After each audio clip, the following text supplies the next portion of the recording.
Hi, my name is Meadow Scarfone. For this science experiment, I did heat absorption.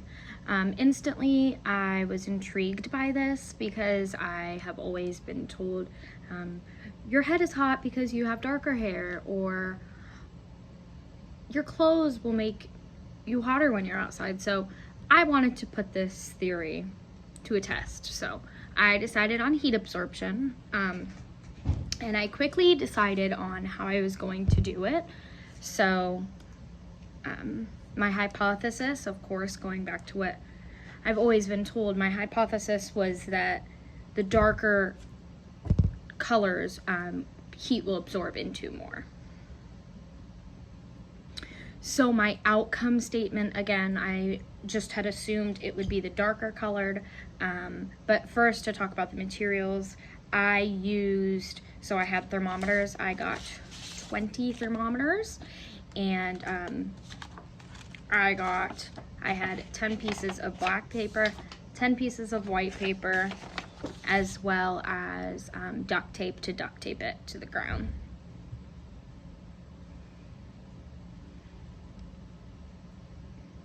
Okay, so my variable, my change was going to, well, my dependent variable was going to be the temperature, and my constant was going to be the type of thermometer I used, as well as the place, the environment that I used. And then the manipulated was the paper. I used 2 colors, but I knew it was important that I had them all in the same environment, just because the temperature could vary.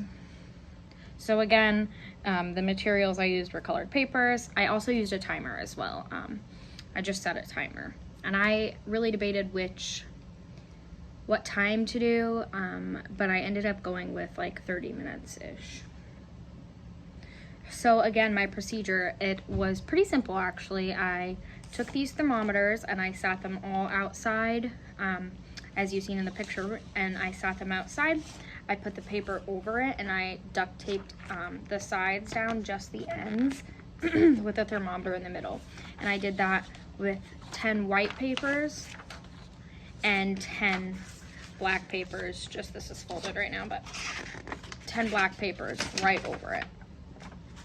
And then I duct taped them down and I let them sit. So right away, my data, after 30 minutes, I checked, and it honestly was not, I expected a bigger jump in degrees. I think that maybe if I would have left them out longer, I would have seen a bigger jump. And also with Florida, I ended up doing it on a day where the sun was coming in and out, of course. So I think that also could have made a bit of a difference. So for the white paper, it ranged. I had 90 was the lowest, and one of them was 94 degrees, and I measured in degrees Fahrenheit. So then the black paper, my highest was 98 degrees, and my lowest was only 92. So there was a big change. The average for the white paper was 91, and the average for the black paper was 95. So that is a 4 degrees difference there. Here it is again. The same thing. My median was 90 degrees for my white paper and 96 for my black paper. For the white paper, I seen the most of 90 degrees, and for the black paper, the most of 96 degrees. So again, there's the big jump again. So my graph, the difference between the white paper and the black paper overall, looking at only the highest numbers, was off by 4 degrees. So 94 degrees for the white paper and 98 degrees for the black paper. So again, I expected a bigger jump there, but there was still a change in them. So here is a picture of the difference. This is the highest one for the black paper, which was 98 degrees, and this was the highest for the white paper, which was 94 degrees. So here I am outside with it, And in conclusion, the dark paper does absorb more light through it and heat through it. And after further research, I realized that this actually all goes back to the wave rays of the outside, like the heat waves. And it off of the white paper, it bounces off of the white paper, and then it goes through the black paper or darker colors.